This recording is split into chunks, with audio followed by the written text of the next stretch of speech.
Hello friends. Today, I want to talk to you about a very important aspect, as it affects the safety of electrical installations and the people who use them. We are going to see how to verify and measure the resistance of the grounding rods and electrodes. My name is Robert, and I hope this video is of interest to you. In that case, don't forget to drop a like, subscribe to this channel and activate the notification bell. But before going into the details of the measurement, let's see what a grounding system is. For that, let us remember that we can design electrical installations with different diagrams, in terms of how to establish the protection against indirect contacts. In this way we can speak of TN, IT, or TT installations. If you have not seen my video on this topic, I recommend that you watch it. I'll leave the link to it at the top. If we take the TT diagram as an example, we will see that the masses or metallic elements of the loads in an installation must be electrically connected to a local grounding electrode, different from that of the electric company's transformer. The grounding system would be formed precisely by that direct electrical union, without fuses, or any protection that could interrupt it, and with low resistance between the metallic masses of the loads connected to the network, or of other conductive elements that do not belong to the electrical installation, and the physical ground, by means of an electrode, or groups of electrodes buried in the ground. The grounding system has several important objectives. For example, it allows to avoid dangerous voltage differences between conductive elements that we can touch simultaneously. It facilitates the passage to ground of fault currents, or discharge currents of atmospheric origin. It limits the voltage that the metallic masses may present at any given time with respect to ground, and also ensures the correct performance of the protections to eliminate or reduce the risk of a breakdown in the electrical materials used. The grounding system can be divided into two parts. On the one hand, the grounding itself with the electrode or group of electrodes, buried in the ground together with the bonding line and the grounding bar, where we can disconnect the bonding line for maintenance work. On the other hand, we have the ground installation, which consists of a main ground line with a ground bar, from which secondary ground lines can link other bars with the protection conductors that connect the metal masses of the equipment. This division tries to reflect the fact that, on the one hand, we will have to carry out continuity tests of all the cables of the grounding installation, and on the other hand, we will have to carry out measurements of the grounding resistance of the electrode or group of electrodes buried in the ground. In this video we are going to focus precisely on this second process, in the measurement of the resistance of the earth electrodes. Ideally, the grounding resistance would be 0 ohms, but given the technical and economic constraints, on many occasions we must settle for a compromise value. Different international and local organizations or standards in each country establish recommended values. For example, the Institute of Electrical and Electronics Engineers and the National Fire Protection Association of the United States recommend a grounding resistance of 5 ohms or less. The National Electrical Code also in the United States recommends that the grounding system have a resistance of less than 25 ohms, and that in installations with sensitive equipment it is less than 5 ohms. For telecommunications systems, a maximum resistance value of 10 ohms is often considered. On the other hand, considering that the voltage to which a piece of equipment is going to be subjected, can be calculated as the ground fault current multiplied by the grounding resistance, if we consider that in many homes and public facilities there are residual current devices of 30 mA, so if we want to avoid having voltages higher than 50 volts in normal installations, and 24 volts in wet installations, we must ensure that the resistance that the grounding system can have is at most 1666 ohms, and 800 ohms respectively. Taking into account these required grounding values, and depending on the characteristics of the soil, especially its resistivity, it will be necessary to design a system of grounding electrodes that can be formed by a single electrode, or by several ones, forming a kind of ring. Other times, it can be composed of a horizontal mesh buried in the ground, etc. As we can see, we can talk about the measurement of the grounding resistance of each individual electrode, or the set of electrodes. Once this introduction is made, we can go on to see the three main procedures for measuring the resistance of an electrode buried in the ground. These are, the method of the fall of potential, the selective method, and finally the method without stakes. For simplicity, we are going to consider that our grounding installation consists of a single electrode. As we can see in this example, the metal casing or ground of the washing machine and other metal elements such as metal pipes, must be electrically connected to the grounding rod. The first method that we are going to see to measure the grounding resistance, is the traditional method called fall of potential. This method is described in many standards of different countries as well as in international standards such as IEEE 81, entitled Guide for Measuring Earth Resistivity, Ground Impedance, and earth surface potentials of a grounding system. To use this method, it is necessary to disconnect the electrode under test from the rest of the installation. If the installation is in operation and has a single grounding electrode, disconnecting this electrode may pose a risk to the installation and to people. To avoid this situation, the so-called selective method that we will see later is available. Once the electrode has been disconnected from the installation, we will have to use an instrument called a telluriometer, which will be in charge of measuring the grounding resistance of the electrode. If you are an electrical installer, you may already have the Fluke 1664FC multifunction tester, that is used to make electrical tests of continuity, residual current devices, etc., but it also includes a telluriometer. This instrument will allow you to perform this test. If you are going to carry out frequent grounding measurements, you may want to use a specialized telluriometer such as the Fluke 1623 or 1625, which are available with a very complete accessory kit, including current clamps and longer cable reels, which are very comfortable to use.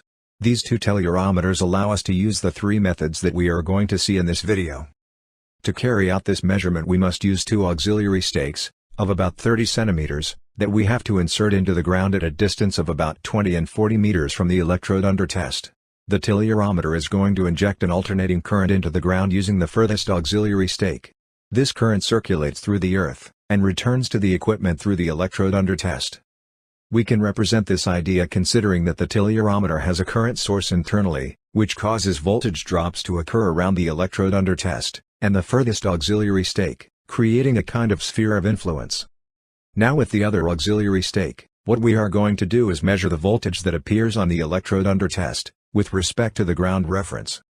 We can imagine this situation considering that the telluriometer has a voltmeter internally, which makes it possible to measure the voltage that appears on the electrode as a consequence of the applied current. In this way, we have the current that flows through the electrode under test, and we also know the voltage to which it is subjected, so we can apply Ohm's law. We can obtain the grounding resistance dividing the measured voltage by the current value injected into the ground. It is important to note that the auxiliary stake in the intermediate position, the one used to measure the voltage, must be outside the two spheres of influence at the ends, so that it is precisely at the 0-volt reference voltage of the earth.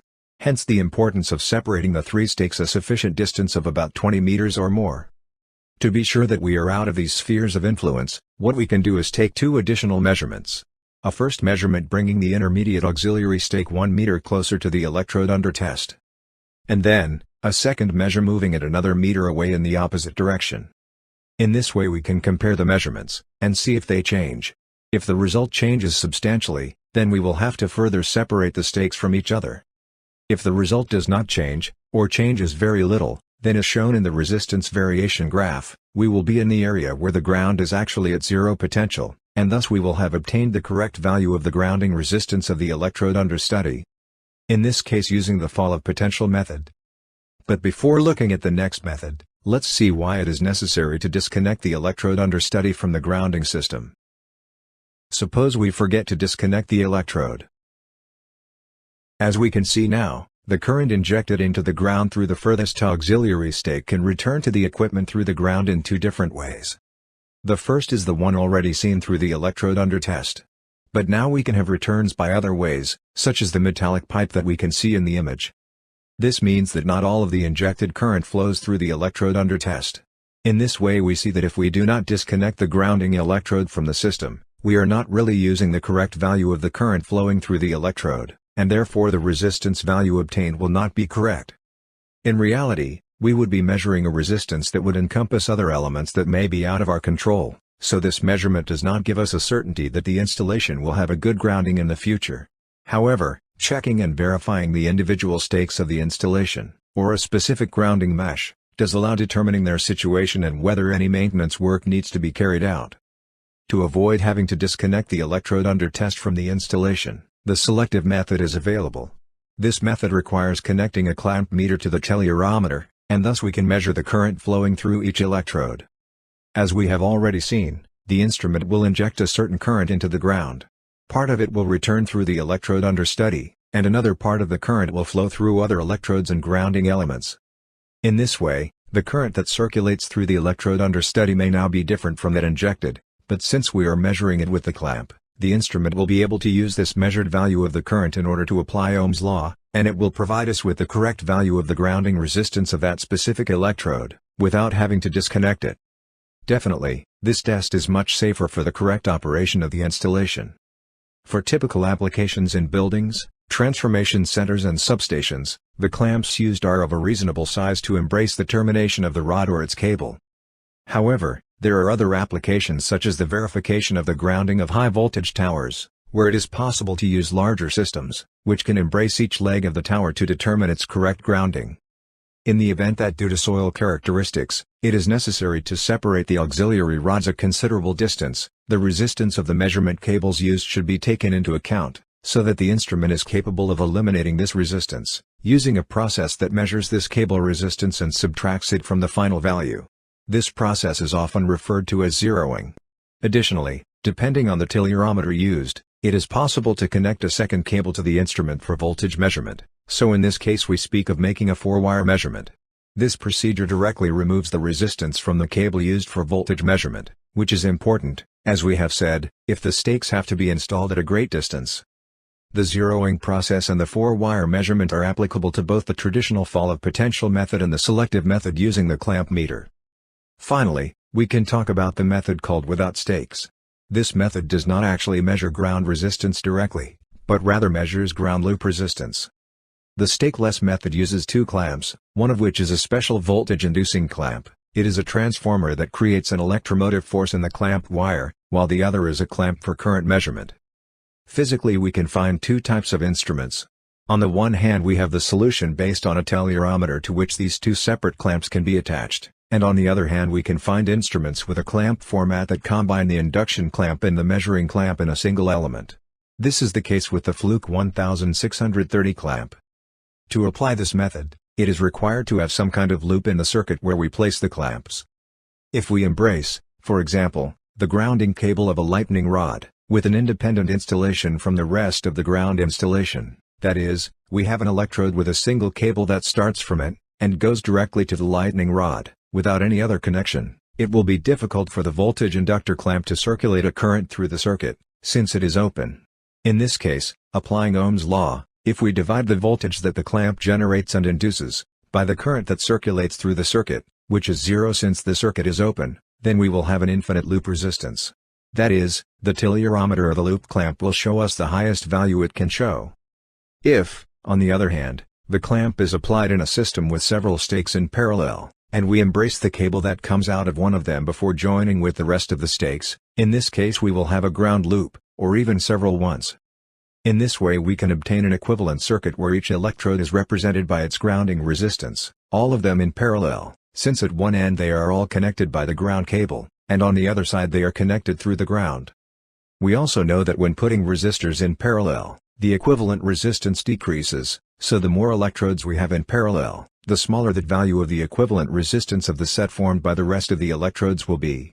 In this way, we will have a circuit, or loop, formed by the grounding resistance of the electrode that we have clamped, in series with the equivalent resistance of the rest of the electrodes. The loop resistance, which is the value that we actually measure, will be equal to the grounding resistance of the measured electrode, plus the equivalent resistance of the rest of the stakes, and if there are several rods in parallel, their equivalent resistance will be. As we can see, this method measures loop impedance. It does not directly measure the grounding resistance of the electrode, but the more stakes there are in parallel, the more the measured value will be similar to the grounding resistance of the electrode. If, for example, we have only 2 grounding rods, each one with a grounding resistance value of 5 ohms, and we place the clamps as shown in the figure on the left, then the measured value, that is the ground loop impedance, will be 10 ohms in this case. If we have 3 rods in parallel, the measured value will be 7.5. If we have 4 rods in parallel, then the measured value will be 6.7 ohms, and if we have 5 electrodes in parallel the measured value will be 6.25 ohms. As we see, the more electrodes there are in parallel with the one we are measuring, the more the value of the loop impedance is similar to the value of the grounding impedance of the electrode we are measuring. We must also be careful with the place where we clamp the instrument, since although the installation may have several stakes in parallel, if we do it as shown in the image, that is, in the output cable of the set of stakes, in this case we would not have a ground loop on the line where we have placed the clamp, and therefore, The value that we are going to measure is infinite, but since infinity is difficult to show on the instrument display, we will surely obtain the highest value that the instrument can display. To finish, just remember that the value of the grounding resistance can vary over time for different reasons. For example, in summer, when the ground is drier, the grounding resistance tends to increase.